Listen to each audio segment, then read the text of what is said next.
Do you know about a game called Mania? It's an addicting puzzle game for the original Game Boy, where you play as Muddy Mole who goes on a quest to save his own family from the evil farmer Jinby. I wanted to own Mania, but never got the chance to do so due to wanting other games instead. I briefly remember playing the game long ago, but it was a rental at a video game store that no longer exists today. Mania was never popular and was part of that could be blamed because it came out near the end of the original Game Boy life cycle. Even Nintendo Power tried to promote the game when it was close to being released in their magazine, but that didn't seem to do any good. I had a friend who was a Game Boy enthusiast. He went by the name Jesse. He would collect many Game Boy games as a hobby, and most of the games that Jesse owned weren't even played by him at all because he only wanted them for collection's sake. He was determined to own the entire Game Boy library, so I decided to check and see if he owned Mania, and luckily enough he did. I went to ask if I could borrow the game, and he agreed since the game wasn't all that rare.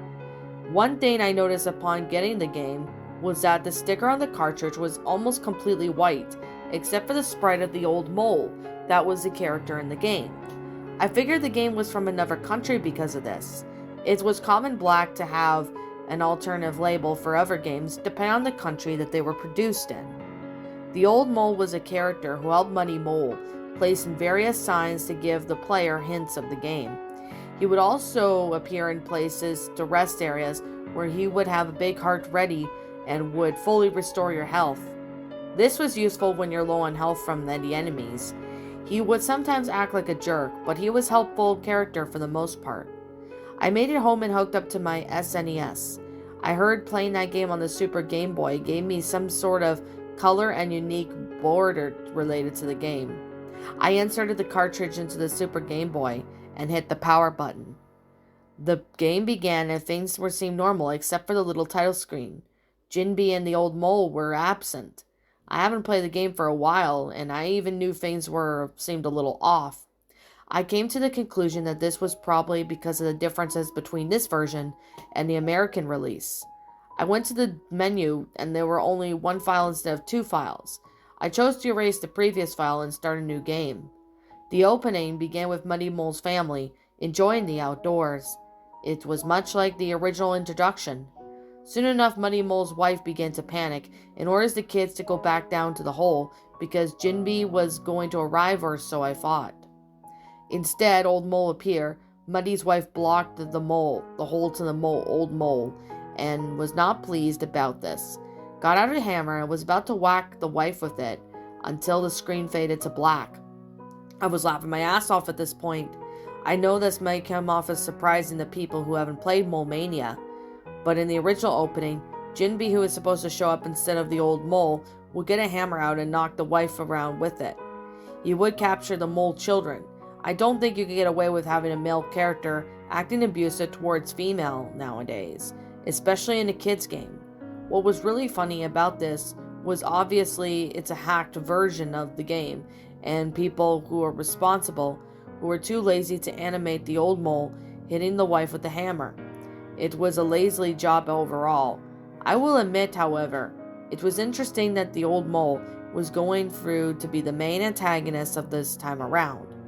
When the screen faded back in, Muddy Mole arrived and saw the note left by the hole. When he noticed his family was gone, he went to read the note, and this is what it said. "I'm so lonely. Nobody visits this old mole anymore."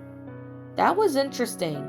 That was one of the things that old mole would say upon talking to him in the later levels of the actual game.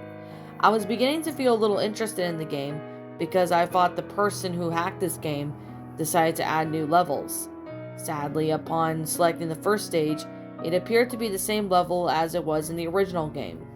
You can only access the first level at the start of the game, but after beating that level, you can get access to stages, all except for the level, which you are required to clear all the other levels first. Mania had an interesting puzzle game. It played a third-person perspective, like the older Zelda titles. There were many different rooms which you could enter and required to guide through a steel ball door in order to break it down and make it to the next room. You could also bury underground, which requires you to do or order, make your way around the levels. You had to be careful of where you digged, because digging could leave a mole hole behind, and you wouldn't get the steel ball past any of the holes in the game, unless they were on the hole itself and threw it from behind. It was one of the interesting puzzle games to exist. I played the tutorial segment, guiding Muddy past through a few fire rooms. Everything at this point just stayed fine. There were a few enemies that Muddy would have to deal with by throwing something at them, whatever was a steel ball, cabbage, or barrel. I was wondering who would replace the old mole in the rest of the areas, and you would later find it clearing enough for the puzzles. Sure enough, I played up to the room before the first rest area in the game. This is where things began to get a little strange. I went to read all the signs in the room, and after clearing it, all of them had the same, in which they gave hints to the player. After reading the last sign, I noticed the room was filled with holes. This was probably a weird glitch or something else of some kind of dumb move that the hacker decided to leave in, and re-entered the room, and sure enough, the holes were now gone. I then solved the puzzle and moved on to the next rest area of the game. I was interested in seeing how this area would change, due to Old Mole being the antagonist now. I entered the room and it was empty. There wasn't a wagon that contained with a big heart. The only thing that stayed the same in the room was the Old Mole's theme playing. This theme would play whenever you entered any rest areas. He was normally presented in those rooms. If you talked to him, he would give you the biggest heart and sometimes offer an advice. I left the room and continued down to make for the way to the level. I wanted to read the signs, which only resulted in more holes appearing in the room. The holes that appeared in the titles were impossible to dig through. I had to leave and re-enter the room again in order to continue. After the same incident kept occurring in various rooms, I decided to ignore the signs and try to finish the level. I made it up to split the pathway. I decided to head north and was surprised by little what I saw. Most of the level was the same as the original game, and the room that contained the bonus stage of the level was different. It was a big empty room except for the middle that had lots of spikes completely surrounding the star in the middle. There seemed to be no way of reaching it, and it was impossible to dig through the spikes. The star would seem to bring you a bonus level wherever you face off against Jinbi, but the goal was to get all the cabbages in before time ran out. It was a little frustrating. Jinbi was fast, and if he managed to hit you with his hoe, you would lose 5 seconds on the clock. You would be stunned by him throwing one of the cabbages at him. If you managed to beat Jinbi, you would get 20 points, which you needed to get 100% for that stage. After trying to reach the star in the middle a few times, I gave up and continued on with the game. I made it past through the next couple of rooms and was ready to go up against the first boss of the game when it was known as a kangaroo. I cleared the last door and entered the door leading to the boss. What happened was a letdown. Instead of facing the boss, I was taken on the stage to the clear screen.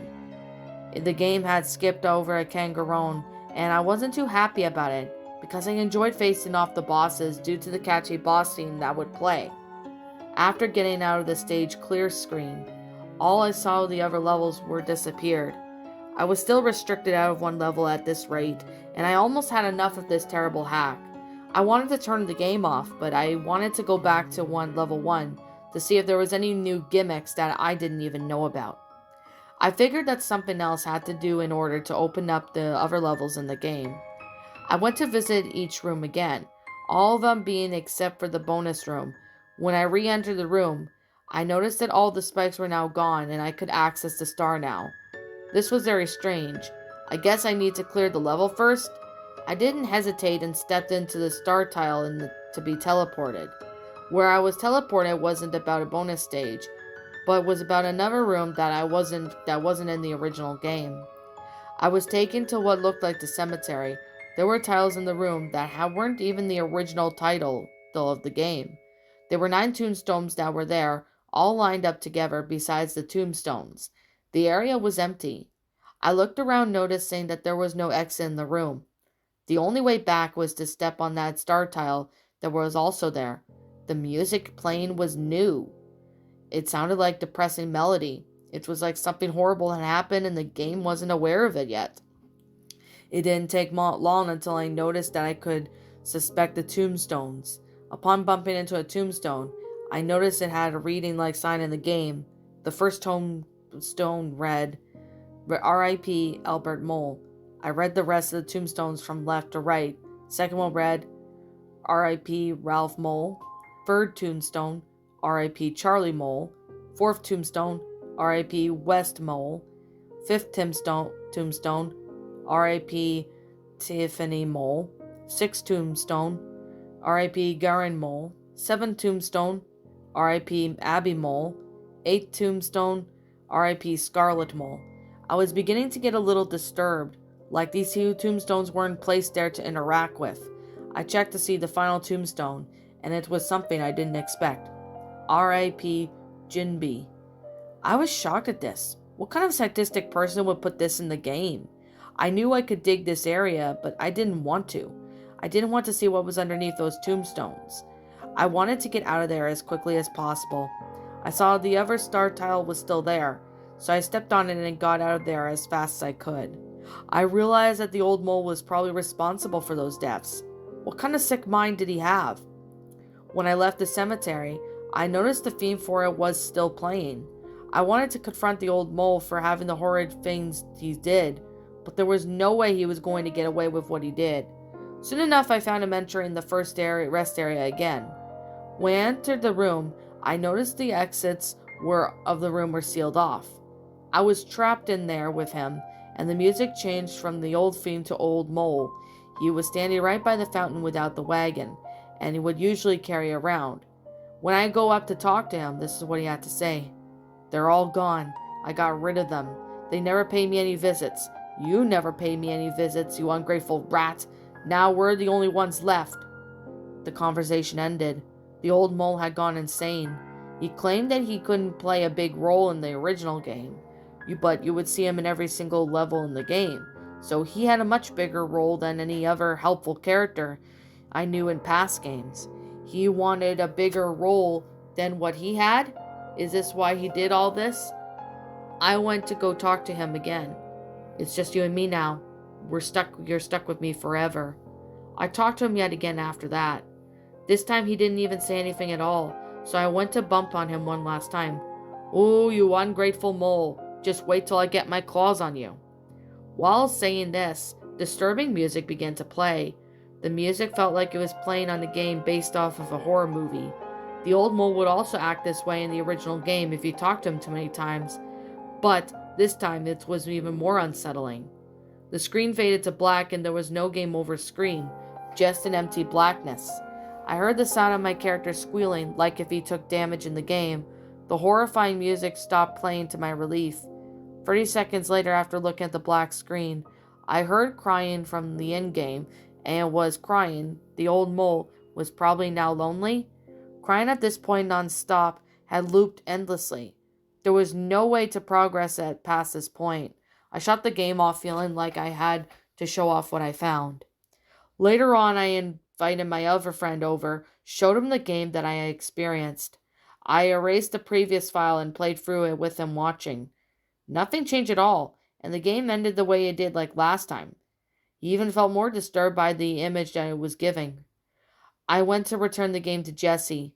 It's going to take a while before I could pick up anything involving Mole Mania again. I'll stick to other puzzle games for now on.